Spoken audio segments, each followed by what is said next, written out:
देखिए, उद्देश्य यह है कि उत्तराखंड रक्षा मोर्चा अभी जो हमने डिसाइड किया है, हमने ये कहा है कि हम अपने केवल 4 आदमी खड़े कर रहे हैं सांकेतिक रूप में।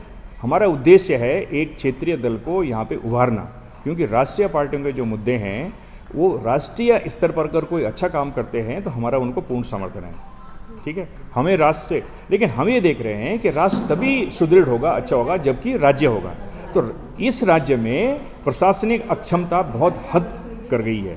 ठीक है, और उत्तराखंड की अस्मिता जो है विभिन्न कारणों से, जो हमने घोषणा पत्र में किया है जारी, उसमें आप देखिए क्या पॉइंट हमने लिखे हैं। अस्मिता हमारी खतरे में हो रही है, परिसीमन है, भू कानून है, लगभग 1.5 लाख हेक्टेयर ज़मीन यहाँ लोग ऑलरेडी ले चुके हैं पहाड़ों में। कहाँ से वो लोग आ रहे हैं, क्यों आ रहे हैं? आप अगर उत्तराखंड का आदमी कोई वहाँ ले रहा है, ठीक है, दूसरे का आप कम से कम इंक्वायरी तो करो, ये तो बॉर्डर एरिया है भाई, है। फिर शिक्षा की व्यवस्था देखिए कितनी डिस्पैरिटी है, और पहाड़ों में स्वास्थ्य का इतना लचर ढांचा है कि लोगों को सब यहाँ आना पड़ता है। आपने एम्स खोला है आपने ऋषिकेश में, उसमें देखो कि कितने लोग जो है वहाँ पहाड़ों के आ रहे हैं। पहाड़ों में होने चाहिए ना, हर डिस्ट्रिक्ट में एक मेडिकल कॉलेज होना चाहिए, हर डिस्ट्रिक्ट में एक इंडस्ट्री खुलनी चाहिए, उसको 1000 लोगों को जॉब मिलना चाहिए।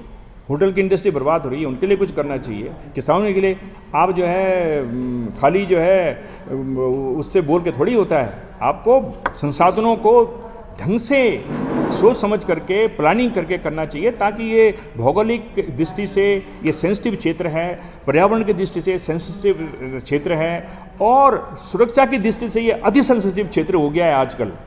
यही हमारी अस्मिता के पॉइंट है। इसलिए हम मातृशक्ति और अपने जो युवा हैं उनको साथ लेकर के एक नए राजनीतिक दौर की शुरुआत करना चाहते हैं, और बोलते हैं कि आप उत्तराखंड रक्षा मोर्चा को जो है हमारा सपोर्ट दीजिए, और हमारा इस इलेक्शन में 4 जो हमने किए हैं अपने कैंडिडेट, ये बड़े जुझारू हैं, और एक सिंबॉलिक है, एक ऋषिकेश से सिंबॉलिक है, देवभूमि यहाँ से स्टार्ट होती है, हमारी राजधानी यहाँ पे है, धर्मपुर में सबसे ज़्यादा यहाँ वोटर हैं, इसलिए एक अच्छे सामाजिक मिलनसार कार्यकर्ता को हमने रखा, जिनका कि 30-40 साल का अपना अनुभव है, और जो पूर्व सैनिक जो हैं हमारे, वो अभी 2 साल से वहाँ पे अपने काम कर रहे हैं चौबटे खाल में और लैंसडाउन में, और उनके जो इश्यूज़ हैं वो सबको बता रहे हैं कि हम उत्तराखंड में एक जागरूकता अभियान कर रहे हैं। हमने एक नए राजनीतिक उसमें हम ये कर रहे हैं, और हम तो ये चाहेंगे कि अगर जो हम बात कर रहे हैं, अगर ये अभी जो वर्तमान में जो नेता हैं यही अगर सुधर जाएं, यही गाड़ियों से नीचे करें, फिर साइकिल में आ जाएं, तो हमारा कुछ काम नहीं, हम इनको भी सपोर्ट करेंगे। हमारा राष्ट्रीय पार्टियों से कोई दुश्मनी नहीं है। हमारा यह है कि यहाँ पे कुछ हमारी अस्मिता खतरे में है, इसलिए हम आगे आए और एक सक्षम क्षेत्रीय दल के रूप में उभरना चाहते हैं अगले 5 सालों में। जनता को तो मैडम जी मैंने बहुत बारीकी से देखा धर्मपुर क्षेत्र को, और सबसे पहले तो मैं आपसे शेयर करना चाहूँगा कि सड़कों की ऐसी हालत है कि मैंने अपने चुनाव प्रचार के दो ई रिक्शा करे हैं, और बद्री विशाल से प्रार्थना कर रहा हूँ कि कहीं उनका एक्सीडेंट ना हो जाए। बहुत बुरी हालत है। शासन प्रशासन को भी समझाया उसके बारे में, मेरे भी वीडियो रिलीज हो रहे हैं, क्योंकि मेरे पास कोई ऐसा साधन तो है नहीं। मैं एक गरीब परिवार से हूँ, और मैंने सन 1976 में स्नातक करने के बाद सामाजिक सेवा में आया हूँ। और यदि मैं ऐसा कहूँ बेटी कि मेरा जीवनी आंदोलन है, तो इसमें कोई दो राय नहीं है। मैं आपको एक बात शेयर करना चाहूँगा कि सबसे पहले मैंने एक दुख दर्द देखा, जो गरीबी से गुजरा हो गरीबी को जानता है। भोजन माताओं को मात्र स्वर्गीय नारायण दत्त तिवारी जी के समय में जब मुख्य थे इस प्रदेश के, तो केवल 7 रुपये के हिसाब से मिलता था। मैं प्रत्येक स्कूलों में गया, भोजन माताओं से बात की कि आपको क्या मिलता है, तो उन्होंने बताया केवल 7 रुपये रोज़ मिलता है। मेरे दिल में एक चोट लगी, मेरा दिल पसीजा, और मैंने उनके प्रति आंदोलन किया।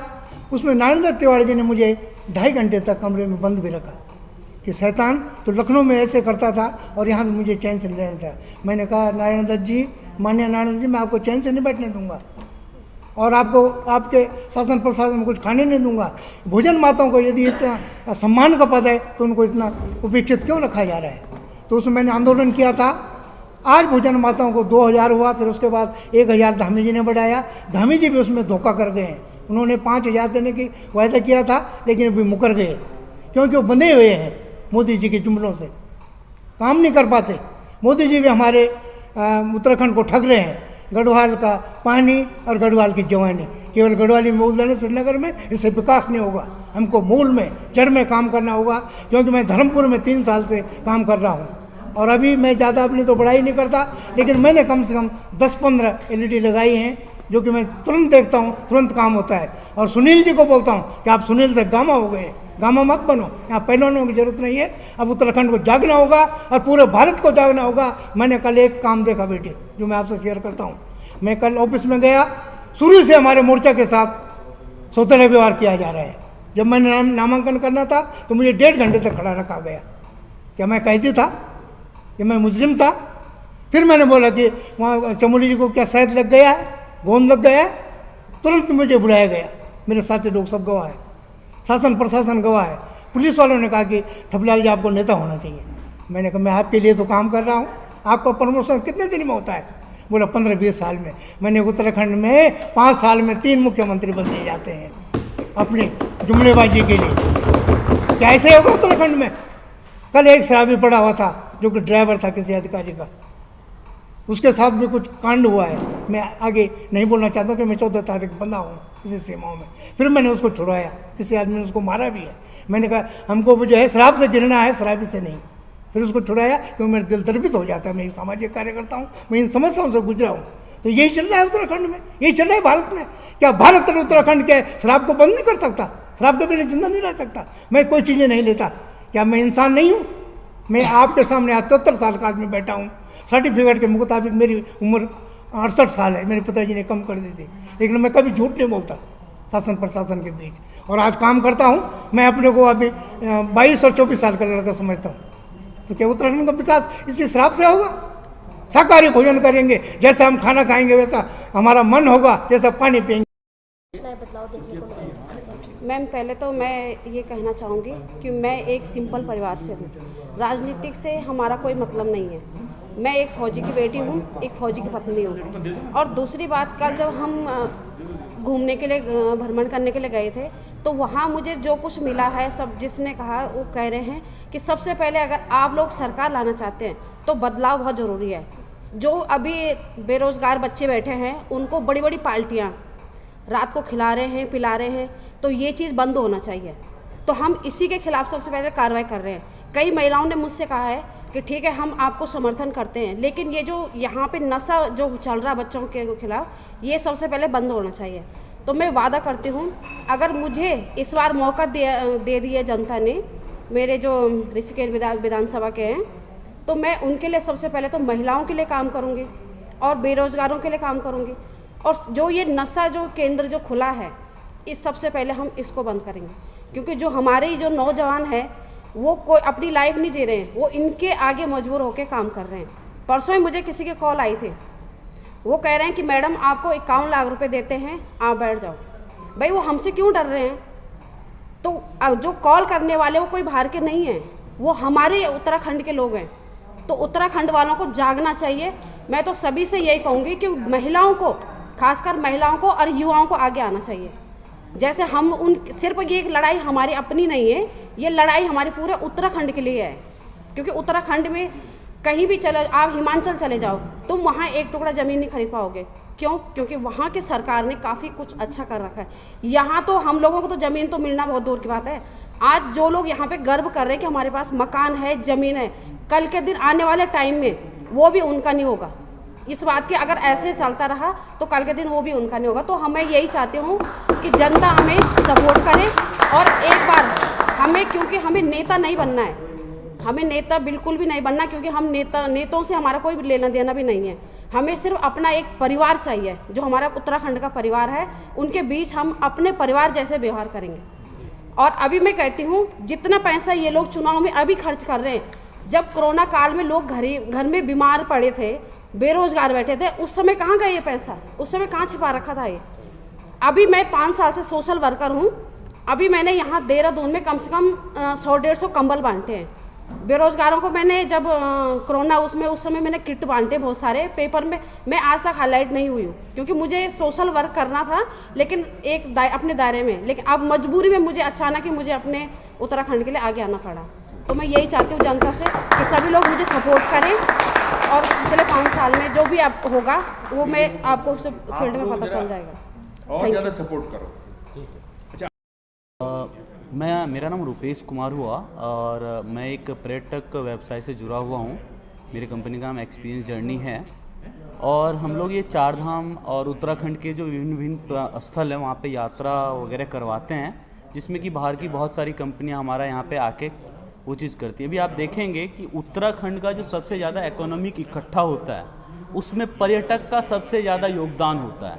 अगर एक पर्यटक यहाँ पे उत्तराखंड में यमुनोत्री में आता है तो उससे एक घोड़ा वाला चलता है, एक आपका होटल वाला चलता है, गाड़ी वाला चलता है, बहुत सारे लोगों का काम चलता है। जबकि आप उत्तराखंड के कई जैसे जगह पे जाएंगे, एक छोटा सा घर होगा, उन्होंने होटल बना लिया है। लेकिन आप अगर देखेंगे कोरोना काल में, मैं आपको बताना चाहूँगा कि 2019 से पहले जो जीडीपी में योगदान हुआ था भारत का, टोटल 10% हुआ था।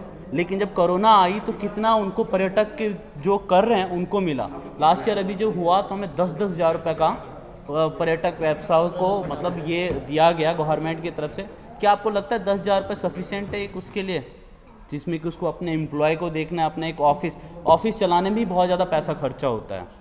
उत्तराखंड में आप कहीं भी 4 धाम की यात्रा में अभी देखिए जो लास्ट ईयर 2021 में चलाया गया था, एक हाई कोर्ट ने उसको प्रतिबंध कर दिया गया था कुछ समय के लिए और कहा गया था कि 1,000 लोग यमुनोत्री में जाएंगे, 800 लोग यमुनोत्री में, 600 लोग ऐसे गंगोत्री में और 1200 या 1400 रुपये ये एक नंबर दिया गया था कि दर्शन करेंगे।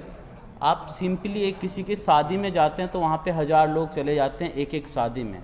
क्या उस टाइम में गवर्नमेंट ने करके उस टाइम को अगर शुरू में उसको ख़त्म कर दिया जाता तो क्या वहाँ पे इस उत्तराखंड का फ़ायदा नहीं होता?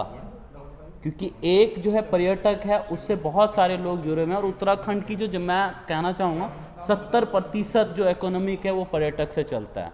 गवर्नमेंट ने उत्तराखंड के पर्यटक के लिए कुछ भी नहीं किया है अभी तक। आप चाहे वो ऋषिकेश को ले लें या क्या कहते हैं आगे आप मसूरी ले लें। अभी कुछ टाइम पहले बाकी जगह पे डीएम ने आदेश जारी किया था, डबल डोज की वैक्सीनेशन सर्टिफिकेट चल रही थी, बट सिर्फ मसूरी के लिए डबल डोज के साथ नेगेटिव कर दिया गया था। तो ऐसा मतलब क्यों किया जाता है? एक जगह के लिए एक रूल और दूसरे जगह के लिए दूसरा रूल। पर्यटक के लिए आप अगर यमुनोत्री में या कहीं पे जाते हैं तो कोई भी साधन, रोड जो है इतने गंदे हो चुके हैं कि मतलब गाड़ी वहाँ पे चलना मुश्किल ही बहुत हो जाता है। तो मैं ये कहना चाहूँगा कि अगर ये पार्टी आती है तो हम इसके साथ मिल के पर्यटक, क्योंकि जो भोजन देने का एक कार्य कर रहा है पूरे उत्तराखंड को, उसको हम ले जाएंगे। और ऋषिकेश जो कि एक 3 डिस्ट्रिक्ट में मिलके बना हुआ है, जिसमें कि क्या कहा जाता है, जो आप लक्ष्मण झूला राम झूला का जो एरिया लेंगे ना, उसके बीच में वो 3 डिस्ट्रिक्ट में है। एक आपका पौरी आता है, एक आता है टिहरी और दूसरा आता है आपका देहरादून। तो वहाँ पे दारू का ठेका किस तरीके से किया गया है, उन्होंने धार्मिक स्थल बना दिया गया है लक्ष्मण झूला राम झूला को। और टिहरी में जाके मतलब आप वहीं पे खाड़ासुद पार्किंग है, वहाँ पे उन्होंने दारू का ठेका खोल दिया है। कुछ टाइम पहले मोबाइल वाला भी कर दिया गया था। जब कोई यात्री उत्तराखंड में आता है ना तो हरिद्वार ऋषिकेश से उनकी यही आस्था रहती है कि वहाँ पे नॉन वेज एंड दारू जो है अलाउड नहीं होगा, जो कि हम जब टूर बेचते हैं तो उस टाइम में भी कहते हैं, लेकिन आने के बाद वो बिल्कुल चेंज हो जाता है। तो इस चीज़ को ख़त्म करना चाहिए और पर्यटक को सबसे ज़्यादा इसमें आगे लेके जाना चाहिए, तभी हमारा उत्तराखंड जो है एक अलग दिशा में जाएगी।